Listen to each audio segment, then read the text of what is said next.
Papua New Guinea is like nowhere else I've ever been. The local people here are so unique, and they live in very much the same way of their ancestors, without much influence from the Western world. This is Living Local, Traveling Global with Kelley Ferro, featuring United States Tour Operators Association member Swain Destinations in Papua New Guinea.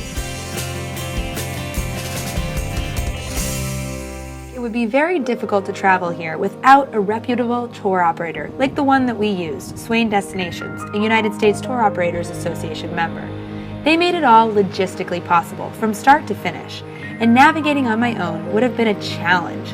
Instead, I was able to focus on learning from the guides, interacting with the locals, and discovering all the fascinating ways of life in this country. I had so many questions about all of the unique foods that I found at Hagen Market. I've never seen this before. Just fresh ginger root, just hanging out here. She's squeezing lime on it, keeping it wet. I mean, it smells so fragrant, and I guess they use this in a lot of cooking. It's just fun. Our custom itinerary toured us through the mountainous, lush highlands, down to the drier sea-level lowlands. We took a charter plane to a region known as the Sepik along the Karawari River. Life here revolved around the river. It was the main thoroughfare, source of food, cleaning, and a source of a lot of fun. This segment of our trip had us exploring villages by riverboat, watching life along the river as we went. And the women line up because all the fish come along the banks, and they actually fish from the boats, and they cook them right in the boats too. You can see them smoking them, catching them. Though the villagers knew to expect us, they didn't change their daily routine. This was their real life, and we were able to just come and experience it, and even feel like we were a part of it. We stopped at several villages each day, meeting the local elders, playing with the kids, and learning about village life. I felt like the locals were excited to have us there and share their traditions and their culture with us. Tour operators like Swain Destinations come to a country like Papua New Guinea and they give it a structure.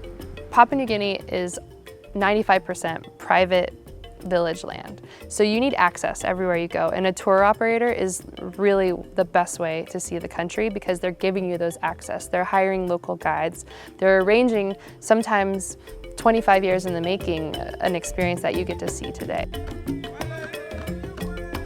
One village let us experience a victory dance, or sing-sing, which they do when they defeat another tribe.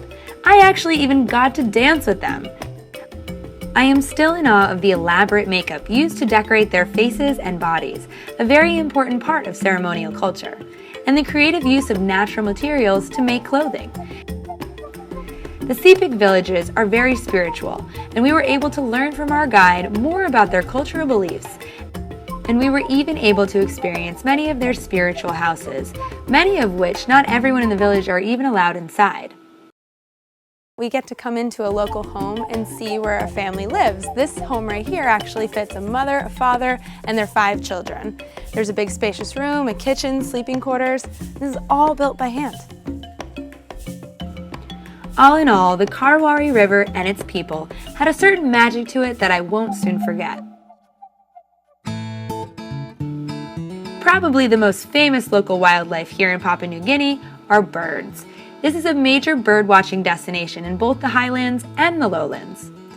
Near Tari, we took a few hikes to try to find Papua New Guinea's most famous bird, the bird of paradise. We managed to see one and snag a few shots, but he was pretty fast for our cameras. The lush green landscape of the highlands was such a contrast from the lowlands. It's no surprise that much of the traditional wear up here in the highlands mirrors the birds of the region. Hey! Thank you. My wife! Oh! We're going to experience a spirit dance, which happens when the villagers need some help, whether they need help growing crops, or a woman can't get pregnant, or if somebody passes away. They do a special dance all together, dressed up in their headdresses to invoke the sun spirit. Let's check it out.